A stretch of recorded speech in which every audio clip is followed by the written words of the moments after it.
America మధ్య శాంతి చర్చలు fail అయ్యాయి. దీనికి మా బాధ్యత ఏం లేదు. చేయాల్సిన ప్రయత్నాలన్నీ చేశాం. కానీ ఇరాన్ అంగీకరించలేదంటూ అమెరికా ఉపాధ్యక్షుడు జేడీ వాన్స్ ఓ ప్రకటన ఇచ్చేసి చేతులు దులిపేసుకున్నారు. అమెరికా పెట్టిన షరతులన్నింటికీ గంగిరెద్దులా తలాడించడం మా వల్ల కాదు. అణు విషయంగా పట్టుబడుతోన్న అమెరికా మరి మాపై ఆంక్షలు ఎత్తివేయాలన్న కోరికను ఎందుకు నాంచుతోంది? ఒకవేళ అమెరికాకు యుద్ధమే కావాల్సి వస్తే అందుకు మేం కూడా సిద్ధంగానే ఉన్నాం అంటూ ఇరాన్ స్వీట్ వార్నింగ్ ఇచ్చింది. రెండు దేశాలు విభిన్న ధృవాల్లా చెరో దిక్కుకు బిగుసుకుపోయినప్పుడు మూడో దారి ఏంటి? What next? ఈ ప్రశ్నే ఇప్పుడు ప్రపంచ దేశాలను వేధిస్తోంది. ఇరాన్తో చర్చలు విఫలమైన నేపథ్యంలో అమెరికా అధ్యక్షుడు డొనాల్డ్ ట్రంప్ తమదైన శైలిలో హూంకరింపులు మొదలెట్టేశారు. ఇరాన్ ఏం చూసుకుని మిడిసి పడుతోందసలు? అయినా యుద్ధం చేయడానికి ఏం మిగిలింది? మేం సర్వనాశనం చేసేశామని దర్పంగా ప్రకటించారు. అంతటితో ఆగకుండా హోర్ముజ్ జలమార్గం విషయంగా అనవసరంగా రచ్చ చేస్తే చూస్తూ ఊరుకోబోం అంటూ తమ సైన్యంతో ఆ ప్రదేశాన్ని కట్టడి చేస్తున్నారు. అయితే ఇరాన్ ఊరుకుంటుందా అనేదే ఇక్కడ ప్రశ్న. తమ దేశానికి ఆనుకుని ఉన్న ఆ మార్గం ఏ రకంగా చూసినా తమ ఆధీనంలోనే ఉంది, ఉండాలి కూడా అని ఇరాన్ చాలా గట్టిగా వాదిస్తోంది. హోర్ముజ్ పై అమెరికా పెత్తనాన్ని సహించే స్థితిలో ఇరాన్ లేదు. ఇప్పుడు ఇరాన్ వద్ద ఉన్న బలమైన ఆయుధాల్లో హోర్ముజ్ జలసంధి ప్రధానమైంది అనే చెప్పాలి. అమెరికా ఇజ్రాయెల్ దురాఘాతాలను ప్రపంచానికి చాటి చెప్పాలన్నా, ప్రపంచం వినాలన్నా హోర్ముజ్ జల మార్గాన్ని నియంత్రించడం కన్నా సులువైన దారి మరొకటి లేదు. అలాంటి అవకాశాన్ని వదులుకోవడానికి ఇరాన్ సిద్ధంగా లేదు.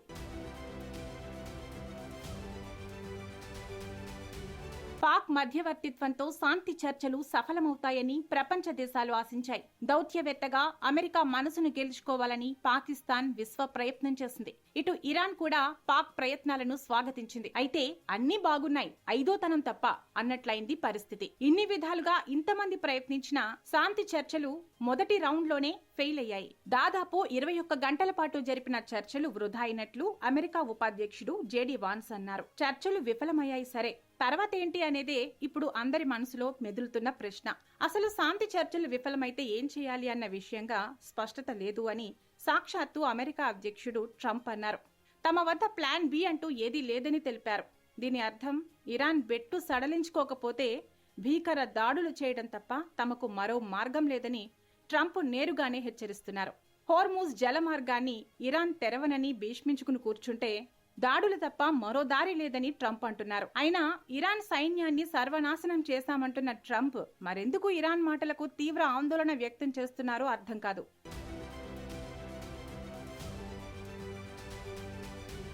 నయానో భయానో ఇరాన్ను లొంగదీసుకుని ప్రపంచ దేశాల ముందు కాలర్ ఎగరేయాలనుకున్న ట్రంప్ ఆశకు ఆదిలోనే హంసపాదుల అవాంతరం ఎదురైంది. ఇక్కడ మరో విషయం ఏంటంటే అమెరికా శాంతి మంత్రం జపిస్తున్న సందర్భంలోనే ఇజ్రాయెల్ ఎలాగైనా ఇరాన్ను పూర్తిగా మట్టు పెట్టేయాలని తెగ ఉబలాట పడిపోతోంది. రాజీ చర్చలు ఓ కొలిక్కి వచ్చేలోగా తన బద్ధశత్రువైన ఇరాన్ పై బాంబుల వర్షం కురిపించేయాలని నిర్ణయించి ఆ దిశగా అడుగులేస్తోంది కూడా. ఇదే ఇరాన్ కోపానికి కారణమైంది. అసలు శాంతి చర్చలు విఫలం కావడానికి ఇజ్రాయెల్ ప్రధాన కారణంగా చెప్పవచ్చు. ఈ విషయాన్నే ఇరాన్ అమెరికాను నిలదీసింది. మీరేమో శాంతి చర్చలంటూ వస్తారు, మీకు అత్యంత విధేయత కనబరిచే ఇజ్రాయెల్ మాత్రం బాంబుల వర్షం మాపై కురిపిస్తూనే ఉంది. దీన్నెలా అర్థం చేసుకోవాలి? మీకు శాంతి కావాలా, విధ్వంసం కావాలా అంటూ ప్రశ్నించింది. అందరూ అనుకున్నట్లుగా యుద్ధం నిజంగానే జరుగుతుందా? అణు ఒప్పందంపై విభేదాలు, రాజకీయ ఒత్తిళ్లు, మిడిల్ ఈస్ట్ లో ప్రభావ పోరు యుద్ధం తప్పదనే చెబుతున్నాయి. ప్రస్తుత పరిస్థితి పూర్తి యుద్ధం అంచున నిలిచిన ఉద్రిక్తతగా చెప్పొచ్చు. అమెరికా తన శక్తిని చూపిస్తుంటే ఇరాన్ వెనక్కి తగ్గే సంకేతాలు ఇవ్వడం లేదు.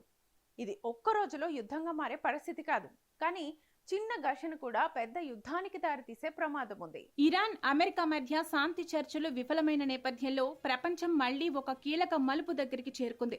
ఒకవైపు యుద్ధ హెచ్చరికలు, మరోవైపు ప్రతిఘటనకు సిద్ధమని గట్టిగా ప్రకటనలు.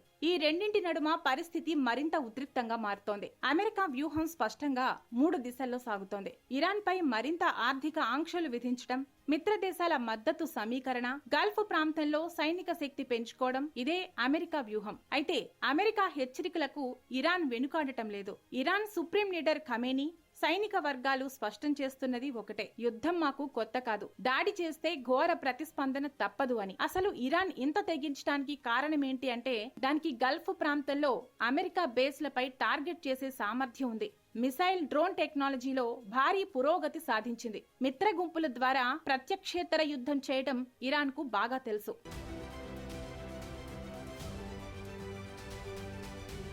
అయితే ఈ పరిణామాలు సాధారణ ఉద్రిక్తతలు కావు. 3 దశల్లోకి వెళ్లే అవకాశం ఉంది.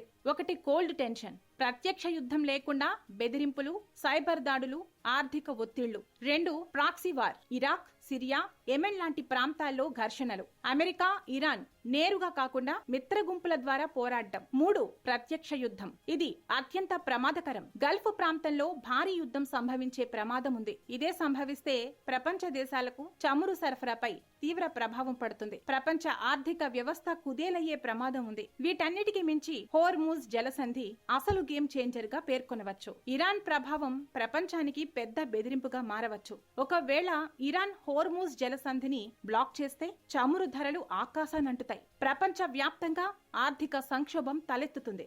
ఒక తప్పుడు నిర్ణయం ప్రపంచాన్ని మరో భారీ సంక్షోభంలోకి నెట్టే అవకాశం ఉంది. ఇరాన్ అమెరికా మధ్య మాటల యుద్ధం ఇప్పుడు అసలు పరీక్ష దశలోకి వచ్చింది.